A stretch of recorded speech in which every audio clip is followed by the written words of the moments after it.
Merci, Monsieur le Président. J'ai deux défauts. Je suis à la fois juriste et professeur et j'ai une obsession de la précision. Or, aujourd'hui, il y a eu des mélanges vraiment à tout va et je m'excuse d'avance de vouloir revenir sur quelques notions. C'est mon métier en même temps. Il y a eu des mélanges et c'est mauvais. C'est mauvais parce que mal nommer les choses, c'est vraiment rajouter au malheur du monde et c'est pas comme ça qu'on risque de pouvoir sauver la souveraineté française parce que j'ai l'impression que c'est le point qui nous touche le plus.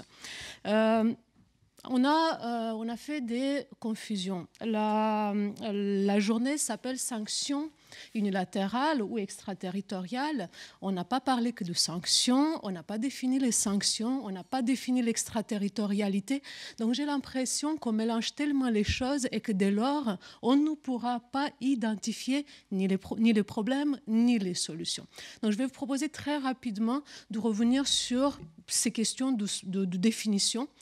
D'abord, l'extraterritorialité. Qu'est-ce que c'est ? C'est une façon pour un système juridique, pour un État, de se saisir de situations qui sont localisées à l'étranger. Donc, normalement, il n'y a pas un titre territorial.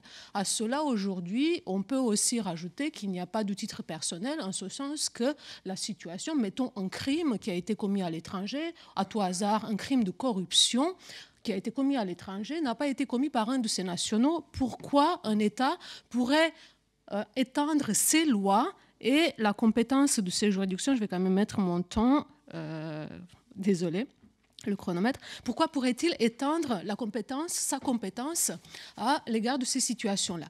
Je vais vous demander pourquoi la France peut juger l'affaire des biens mal acquis. Et pourquoi est-ce que l'affaire des biens mal acquis et l'affaire Alstom sont des questions différentes du point de vue du droit? Je pense qu'elles ne sont pas différentes et je pense que la question ne se pose pas de la même manière que pour la question relative aux sanctions.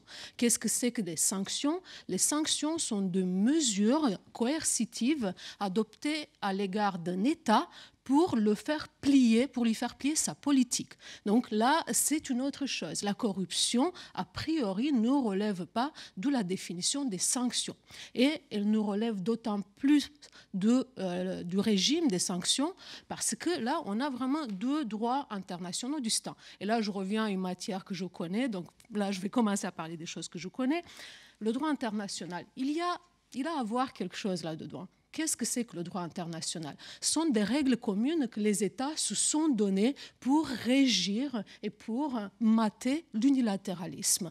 Donc, l'unilatéralisme des sanctions américaines ou du comportement américain, des mesures relatives à la corruption, il doit être appréhendé au regard du droit international. Et donc, c'est ce que je vais essayer de faire en parlant d'une part, en essayant d'identifier d'une part quel est le diagnostic, quels sont les problèmes qui se posent au regard de ces mesures extraterritoriales et après, toujours dans le cadre du droit international, je vais essayer de dresser quelques réponses en guise de remède. Donc maintenant, le diagnostic. Je pense vraiment que le pourquoi, la finalité des mesures extraterritoriales importe beaucoup. J'allais laisser de côté la question des mesures qui sont adoptées lorsqu'il y a des violations massives des droits de l'homme ou d'autres principes essentiels à l'international parce que je pensais qu'il était acquise. Malheureusement, non, je vais commencer par ça. Pourquoi elle n'était pas acquise? Parce qu'on a entendu Madame la députée Lalonde critiquer la politique européenne à l'égard de la Russie, la politique de sanctions à l'égard de la Russie, et en disant par ailleurs que l'Union européenne ne s'occupe pas du terrorisme, mais s'occupe de la Russie.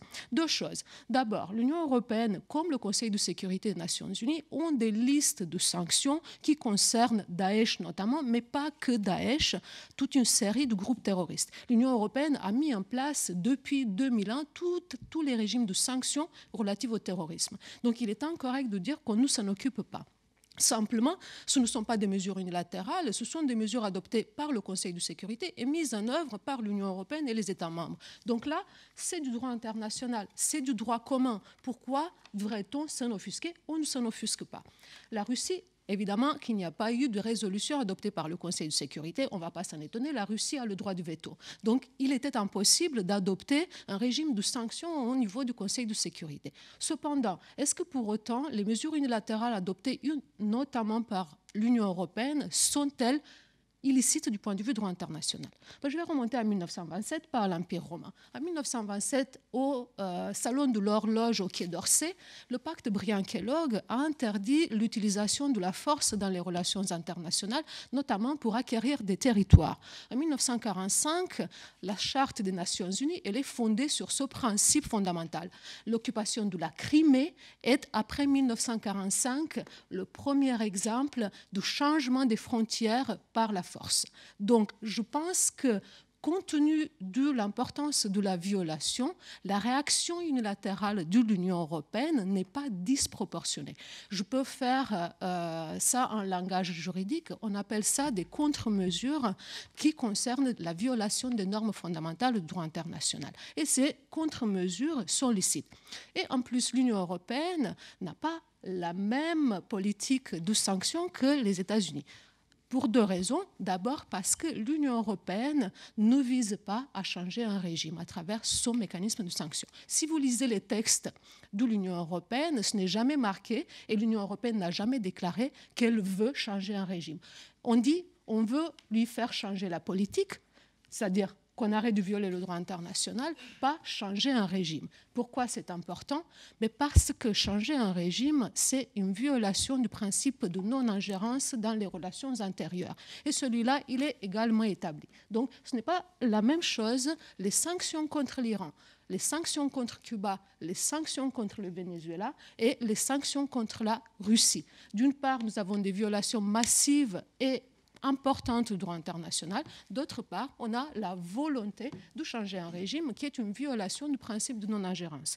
Deuxième point très important qui distingue les sanctions de l'Union européenne des sanctions des États-Unis, c'est précisément l'extraterritorialité.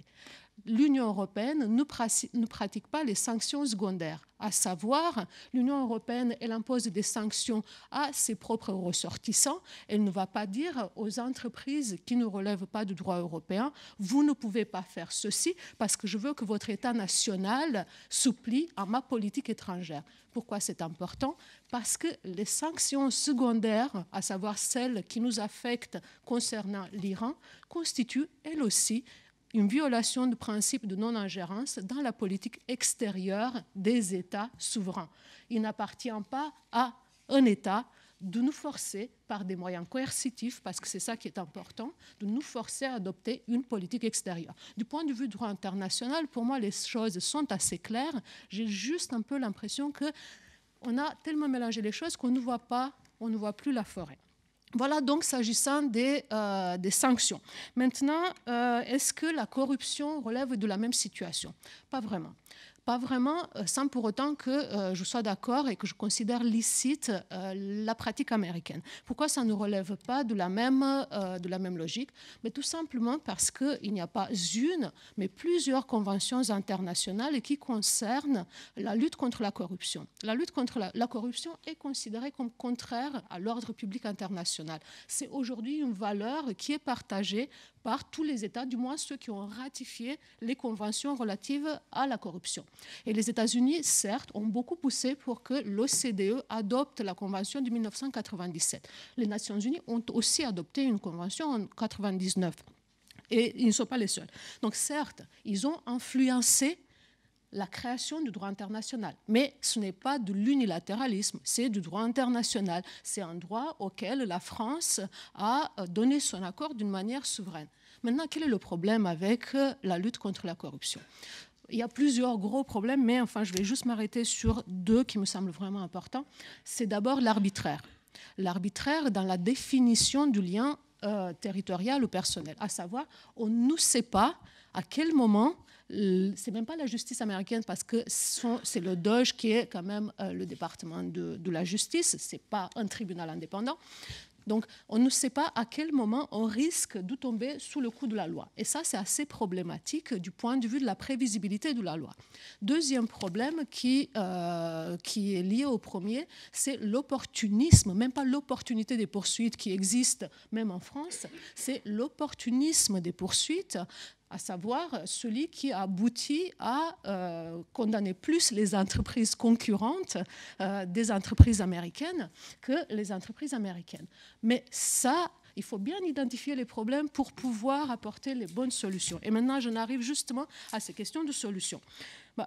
Au risque de vexer un peu la représentation nationale, je ne suis pas convaincue que les solutions se trouvent uniquement ici.